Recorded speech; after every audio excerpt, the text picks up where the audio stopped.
Nací en 1989. Soy parte de una generación que vivió toda su vida en democracia. Los violentos años 70 no llegaron a mí más que como un ejercicio de memoria histórica que se convirtió en política estatal justo cuando entré en el colegio secundario. En la práctica, esta política funcionó como un proceso de destrucción de la verdad histórica con fines partidarios, ideológicos y económicos.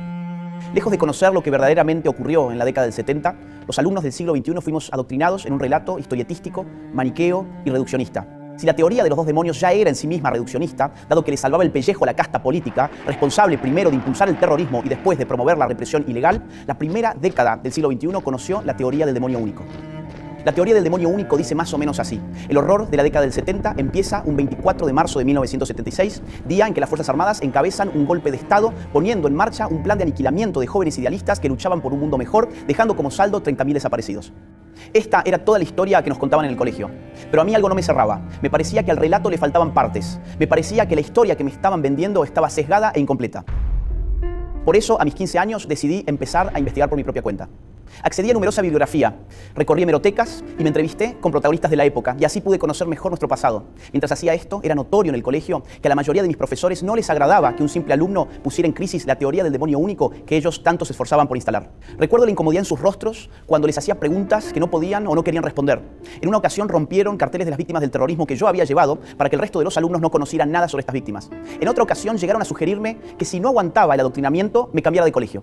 Todo esto aumentaba en mí la pasión por la verdad histórica. Desde entonces entendí que la historia no es solo aquello que nos cuentan, sino sobre todo lo que nos atrevemos a descubrir. En esto que dice Agustín Laje hay varias verdades que hay que tener en cuenta, que van más allá del contexto propio argentino. Y la realidad es que de alguna forma la historia siempre tratará de ser reescrita por aquellos que tengan control de los medios de información y los que tengan control sobre la población, quien tenga control de la academia. Y como digo, esto es una realidad que va mucho más allá de Argentina, y cualquiera que esté viendo este video sabrá que es así. Desde la latitud en la que se encuentren sabrán que hay una historia en su país que ha tratado de ser reescrita, que en algún momento de su historia reciente hubo un héroe considerado mayoritariamente como un héroe que combatió probablemente contra el terrorismo, que combatió contra la delincuencia, contra la criminalidad y que la puso de rodillas, y un héroe que seguro tenía una aprobación generalizada de la población. Sin embargo, los tiempos cambian y estos personajes que fueron alguna vez considerados de forma masiva como grandes líderes, como individuos que contra todo y contra todos lograron mejorar el bienestar de la gente, de la nada son considerados villanos. De la nada se nos dice que hay que juzgar aquello que ellos hicieron y que todo logro que tuvieron fue en el fondo un gran golpe en contra de la humanidad. Y esto es algo que se repite a lo largo del mundo. No es algo únicamente que pasa en Argentina. Sé que también les pasa en Chile, les pasa en Perú, nos pasa en Colombia, les pasa en gran parte de Europa. Han cambiado la historia de quienes lucharon patrióticamente por sus naciones en favor de ideologías y personajes que lo único que intentan es destruir a la sociedad, destruir todo rasgo de identidad, destruir todo indicio de sentido común. Y esto se ha dado principalmente porque a nivel mundial se ha permitido que la izquierda domine el relato, que domine la academia, que domine los medios de comunicación. Ellos han impuesto un relato antipatriótico, que lo único que busca en el fondo es destruir a los países desde adentro. Primero cambiando la historia, cambiando nuestras nociones de lo que es bueno y de lo que es malo, y de esta forma dividir a la sociedad y destruirla. Por eso este mensaje de Agustín Laje es tan importante, porque la historia va mucho más allá de lo que nos cuentan. Por desgracia, la historia se ha usado como un mecanismo de dominación social, como un mecanismo de dominación ideológica. Nos han dicho que no podemos pensar una u otra cosa porque no se ajusta a lo que es bueno históricamente, porque supuestamente estos pensamientos malos que tenemos, estos pensamientos radicales, se acercan supuestamente a una etapa de la historia que deberíamos olvidar, que deberíamos enterrar. Pero esta no es la realidad. Generalmente a lo que más miedo le tengan los medios de comunicación y la academia en general es por donde más tenemos que poner nuestra mirada, por donde más tendremos que enfocar nuestra curiosidad, porque es ahí donde empezaremos a encontrar respuestas. En realidad, el horror de los años 70 fue parte del contexto de la Guerra Fría,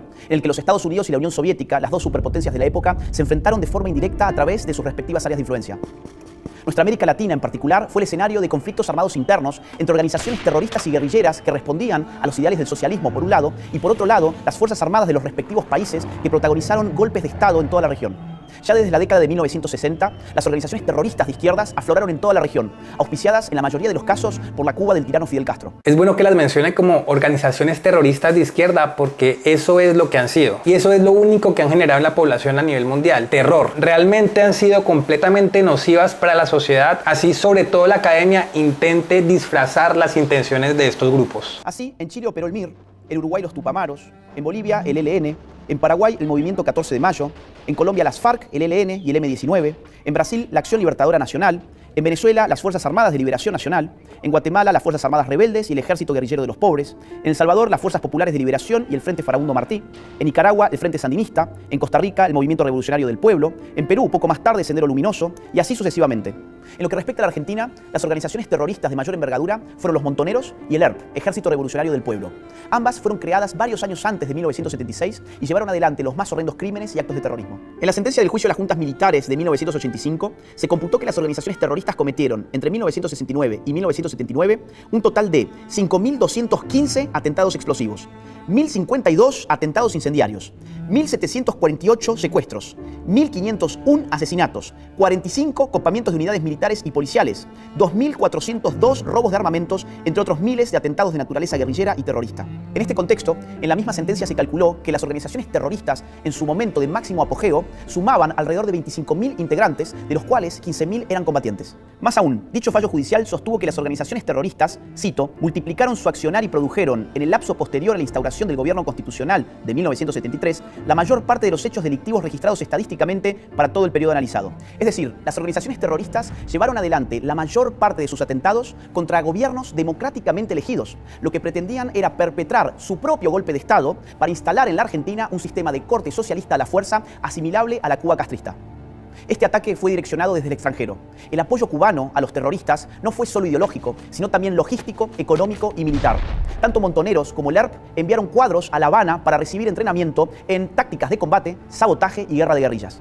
Por ejemplo, desde su revista El Combatiente, el líder del ERP, Mario Roberto Santucho, el 16 de octubre de 1974, en pleno gobierno constitucional, decía lo siguiente: en los comienzos de la generalización de la guerra civil, redoblaremos nuestros esfuerzos de organización y militancia revolucionaria. A su vez, en esa misma revista, el 24 de noviembre del mismo año, se publicaba un artículo titulado ¿Por qué estamos en un proceso de guerra?, donde se afirmaba: nuestro partido resolvió crear el ejército revolucionario, es decir, asumir uno de los aspectos de la lucha de clases, el de más alto nivel, la lucha armada, la guerra popular revolucionaria como estrategia de poder. La lucha será larga, sin cuartel, en la que no se puede dar la mínima concesión al enemigo, en la que el problema militar, el aniquilamiento del enemigo por parte de las fuerzas populares, adquiere una importancia fundamental. Como estos, existe otro centenar de ejemplos similares. Por su parte, Montoneros hacía lo propio a través de sus órganos de prensa. En septiembre de 1975, bajo un gobierno democráticamente elegido, la revista Evita Montonera afirmaba: esta guerra, como toda guerra, se rige por un principio básico y elemental: proteger las propias fuerzas y aniquilar las del enemigo. El mismísimo Juan Domingo Perón, en una carta a Montoneros, fechada en febrero de 1971, caracteriza como guerra revolucionaria lo que está ocurriendo en la República Argentina. Totalmente de acuerdo en cuanto afirman sobre la guerra revolucionaria. Es el concepto cabal de tal actividad beligerante. Han de comprender los que realizan la guerra revolucionaria que en esa guerra todo es lícito si la finalidad es conveniente. El lenguaje bélico es patente. Mientras los hechos se desarrollaban, los protagonistas hablaban y actuaban sabiéndose parte de una guerra revolucionaria. Por eso, tras el retorno de la democracia, incluso en la sentencia del juicio a las juntas militares de 1985, se reconoció lo siguiente: en consideración a los múltiples antecedentes acopiados en este proceso y a las características que asumió el fenómeno terrorista en la República Argentina, cabe concluir que dentro de los criterios clasificatorios que se vienen de expresar, este se correspondió con el concepto de guerra revolucionaria. Sin embargo, los promotores de la teoría del demonio único han negado la existencia de una guerra en la Argentina de los 70. Para ello, han acusado a quienes describen como un conflicto bélico lo ocurrido en aquel periodo de intentar justificar los horrores cometidos por las Fuerzas Armadas. No obstante, la realidad es exactamente la opuesta. Quienes han negado la guerra revolucionaria lo han hecho con el propósito de borrar de la historia los horrores cometidos por las organizaciones terroristas y para eliminar de la memoria colectiva a sus víctimas. La historia debe contarse completa o se convierte en un instrumento de manipulación política.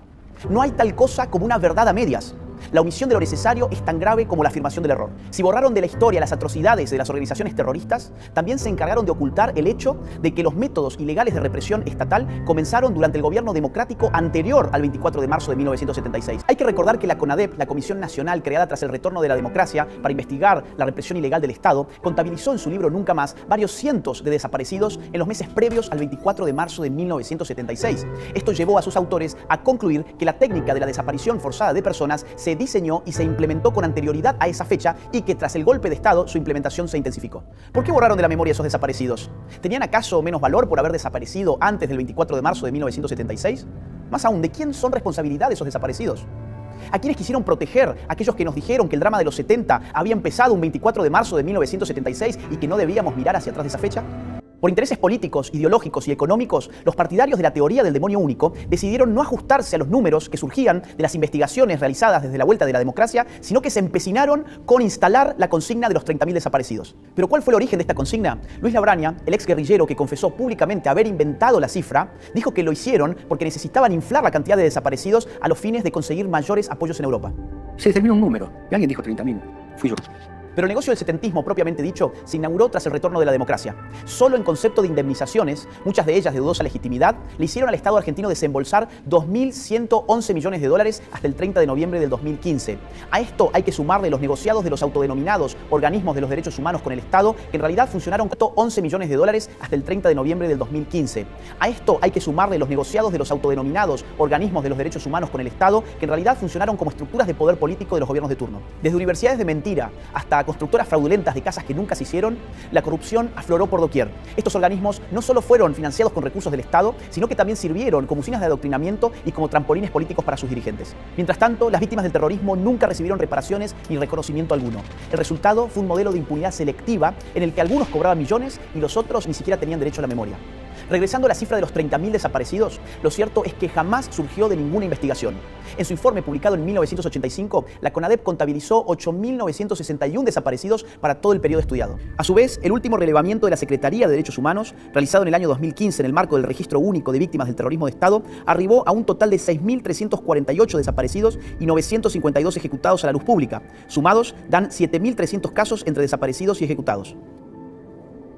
Siempre me pareció inadmisible que existiendo investigaciones oficiales llevadas adelante y actualizadas bajo gobiernos democráticos, se nos hubiera impuesto una suerte de obligación moral de mentir. Vaya locura, una obligación moral de aferrarnos a la mentira cuando en realidad lo que la historia exige es la verdad. Otra vez nos dijeron que si no repetíamos ni convalidábamos el número 30.000, eso era porque pretendíamos negar los horrores de la represión ilegal. Pero ¿a quién se le ocurrió que 8.961 o 7.300 no eran suficientes para dimensionar la magnitud de la violencia y del desastre? ¿A quién se le ocurrió que no eran suficientes para decir nunca más? ¿A quién se le ocurrió que esos números por sí solos no causaban escozor? La historia debe ser completa y rigurosa. No está bien borrar de un plumazo a las organizaciones terroristas con el fin de instalar la teoría del demonio único. No está bien ocultar la situación de guerra revolucionaria que vivía la Argentina de los años 70. No está bien disimular el hecho de que la represión ilegal y la técnica de desaparición de personas comenzaron antes del 24 de marzo de 1976. No está bien negar a las víctimas cuando son de un lado e inflarlas cuando son del otro. No está bien inventar cifras con propósitos efectistas. Las generaciones que no vivimos los años 70 queremos conocer la historia de manera completa, integral, respetuosa, sin revanchismos, sin anteojeras ideológicas y sin conveniencias políticas y económicas que la ensucien y la distorsionen. Además, queremos hacerlo en libertad. No aceptamos ninguna clase de censura. No le reconocemos validez a ningún dogma escondido tras la tiranía de la corrección política. Queremos ser libres de conocer nuestra historia. Es la única forma que existe de aprender del pasado y no repetirlo nunca más. Una sociedad que se aferra a la mentira no puede construir un futuro en libertad. Este 24 de marzo rompamos con el relato impuesto y reivindiquemos nuestro derecho a conocer la verdad completa.